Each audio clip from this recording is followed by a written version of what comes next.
មកសម័យជាមួយនឹងរូបរាងរបស់វានិយាយទៅអាក្លិនទឹកមាត់វាដែលស្មាតទោះ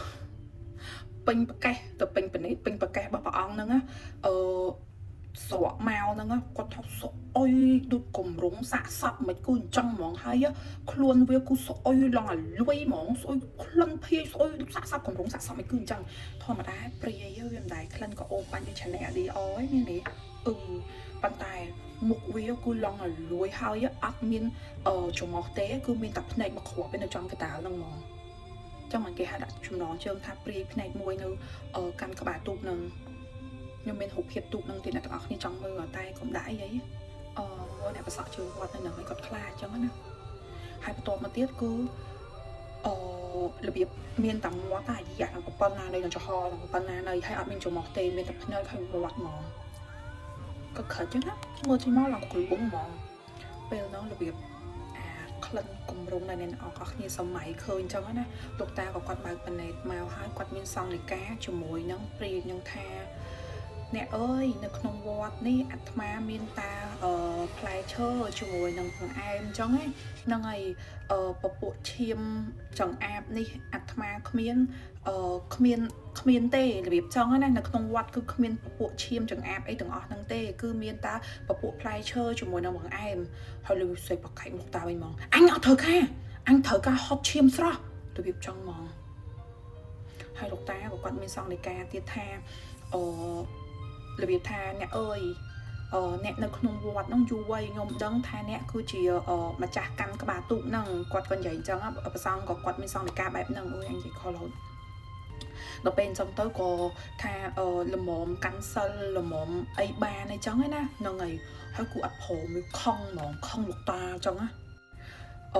របៀបវាថាវាអត់ចង់ស៊ីបង្អែមវាអត់ចង់អីហើយវាខំតែលោកតាមានសង្ឃនិកាអញ្ចឹងទៀតអញ្ចឹងណាលោកតាក៏ចង់និយាយថាបដៅថាហើយនៅក្នុងវត្តយូរហើយគួរតែនេះខ្ញុំភាសាសង្ឃមិនសង្ឃកស័ព្ទទេមនុស្សលោកវិញហើយនៅក្នុងវត្តយូរហើយហើយគួរតែចេះកាន់សិលរងាប់អារម្មណ៍រងាប់អាចិត្តជាព្រាយបិសាចហ្នឹងទៅរបៀបចឹងណាអានេះជាខ្ញុំទេណាប៉ុន្តែព្រះសង្ឃគាត់មានសង្ឃនិកាបែបទន់ភ្លន់ជាមួយទេប៉ុន្តែវាខំពេលនោះគូវាទម្លាក់ខ្លួនវាពីអាលោពីដានហ្នឹងមកឡងខ្ពាកចុះមកចង់ឲ្យវាជួង4មកហ្មងស្មាតោវាហោមកជុំបាច់កកព្រះអង្គណាហើយពេលហ្នឹងគ្រាន់តែធម្មតាចំណុចត្រង់ហ្នឹងអ្នកទាំងអស់គ្នាសម័យដូចនៅក្នុងរឿងអញ្ចឹងគឺគ្រាន់តែមកដល់ចិត្តព្រះអង្គហ្នឹងណាគ្រាន់តែវាហក់មករកជ្រូករបស់ព្រះអង្គហ្នឹងគឺវាមានជាការក្តៅក្រហល់កាហាយបាត់ហើយអាលៀកបាត់ហើយប៉ះអាលៀកបាត់ហើយអញ្ចឹងក៏វាស្រែកងងអូយអាតងោលអញក្តៅណារបៀបចង់ហ្មងអូយអញបាបអត់ទេនិយាយតាមព្រាយជាព្រះអង្គរហូតអូស្មាតោរបៀបអញ្ចឹងអ្នកទាំងអស់គ្នាហើយព្រះសង្ឃក៏គាត់មានសូត្រជាមុនគេថាដើម្បីពងងាប់មិនសម្លាប់ទេណារងាប់រំងាប់អារម្មណ៍របស់ព្រាយមួយនឹងរបៀបអញ្ចឹងពេលហ្នឹងរបៀប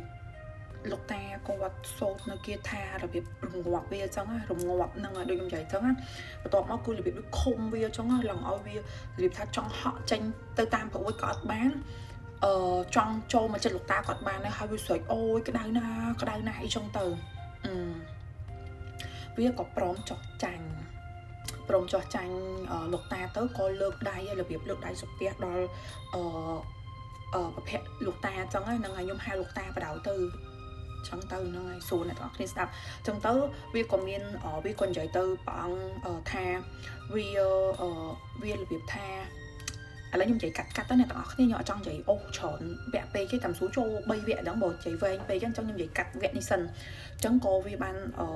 របៀបថ្វាយបង្គំលោកតាអញ្ចឹងថាវាសូមចោះចាញ់ហើយវាហ្នឹងគឺតាមនៅក្នុងទូកហ្នឹងគឺដោយសារតែគេកាត់ផ្ទះកាប់សបែងវាអស់ហើយគេកាត់ផ្ទះវាយកមកធ្វើទូកនឹងកូនចៅវាងាប់អស់ហើយចឹងមិនវាតាមមកជាមួយនឹងទូកនឹងហើយអត់មានអ្នកណាគេខ្វល់ជាមួយនឹងវាដាក់អីឲ្យវាសំណែនអីឲ្យវាស៊ីទេរបៀបអញ្ចឹងរបៀបវាត្រូវការឈាមរបៀបថាវាក៏បាននិយាយរបៀបគ្នាយំហ្មងយំរៀបរាប់ចឹងប្រាប់ព្រះអង្គហើយថាខ្ញុំឃ្លានណាស់កូនចៅខ្ញុំក៏បានងាប់អស់ដែរគេកាប់ផ្ទះសបែងខ្ញុំអស់ហើយយកផ្ទះខ្ញុំយកមកធ្វើទូកហ្នឹងអីចឹងទៅហើយវាឃ្លានហត់ឈាមហើយអត់មានតែគេដាក់សែនឈាមសែនអីវាទេចុងក្រោយមិនចុងក្រោយសំទោសរបៀបថាវាឃ្លានខ្លាំងពេកឡងកាច់កឆ្កែនៅក្នុងវត្តហ្នឹងហត់ឈាមស្រស់ហ្មងតែមិនឆ្កែនៅក្នុងវត្តហ្នឹងងាប់ច្រើនក្បាលអ្នកទាំងអស់គ្នា biệt trắng áហើយប្រសងក៏គាត់មានសង្ឃនៃការទៀតថាវារបៀបវាយំគឺឬសបល់ខ្ញាប្រសងគាត់មានសង្ឃនៃការទៀតថាចាប់ពីថ្ងៃនេះទៅអ្នកត្រូវតែតាំងចិត្តឲ្យស្ងប់ឲ្យបរិសុទ្ធហើយអ្នកនឹងកាន់ចង់និយាយថាឲ្យកាន់សិលឲ្យបានទៅគឺអ្នកនឹងឆាប់រួចផុតចាក់ទុកពីកម្មពៀឈប់ចងកម្មឈប់ចងពៀវេលានឹងគេទៀតចឹងណាអ្នកទៅកាន់ណាកន្លែងក្បាលទូកនឹងទៀតទៅហើយពីថ្ងៃហ្នឹងទៅគឺតាំងចិត្តឲ្យបរិសុទ្ធចឹងទៅហ្នឹងហើយប្រសងថាចាំគាត់នឹងដាក់សែនដង្វាយនៅពីថ្ងៃហ្នឹងទៅគឺហូបបួសចឹងណាឲ្យហូបបួសគាត់នឹងដាក់សែនផ្លែឈើជាមួយនឹងដង្វាយបែបបង្អែមចឹងហ្នឹងហើយចឹងទៅគឺឆាប់បានរួចចាក់ផុតទុកដើម្បីទៅចាប់ជាតិជាមនុស្សលោកមកវិញឈប់ចងកម្មចងពៀនឹងសត្វលោកទាំងឡាយទៀតចឹងណាហើយទៅកាន់ទូកនឹងថែរក្សាទូកនឹងទៅឲ្យគេចេញប្រឡងចេញទៅចៅទូកចៅអីចឹងទៅឲ្យគេទទួលបានជាមួយនឹងជ័យជំនះអីចឹងណារបៀបចឹងទៅហើយភីហ្នឹងក៏អត់តអីនឹងលោកព្រះអង្គដែរគឺគាត់នឹងគ្រាន់តែលើកដៃថ្វាយបង្គំចឹងហើយយំហើយក៏អាលាយបាត់ទៅបានថាគេយល់ព្រមហើយនៅថ្ងៃស្អែកឡើងគឺលោកតាគាត់បានធ្វើតាមនឹងឲ្យធ្វើតាមអ្វីដែលគាត់សន្យាជាមួយនឹងព្រាចឹងគាត់បានទិញជាមួយនឹងស្បៃគាត់ដាក់ស្បៃឲ្យទៀតស្បៃរបៀបក្រងជាមួយនឹងក្បាលទូកនឹងចឹងណាហើយគាត់ធ្វើជាផ្កាស្បៃរឿងក្រងផ្កាស្បៃរឿងធ្ពក់នៅក្បាលទូកនឹងសែនជាមួយនឹងផ្លែឈើបង្អែមអីចឹងទៅនឹងហើយបន្ទាប់មកទៀតទៅក៏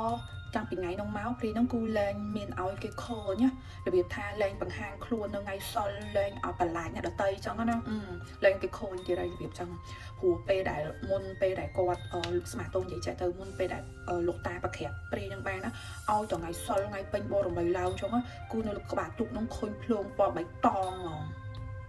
ឡើងបៃតងហើយចេញខ្លួនគេមកអារបៀបសក់វែងហើយគេអង្គុយច្បូតសក៏យល់តងលើទូកហ្នឹងចឹងណា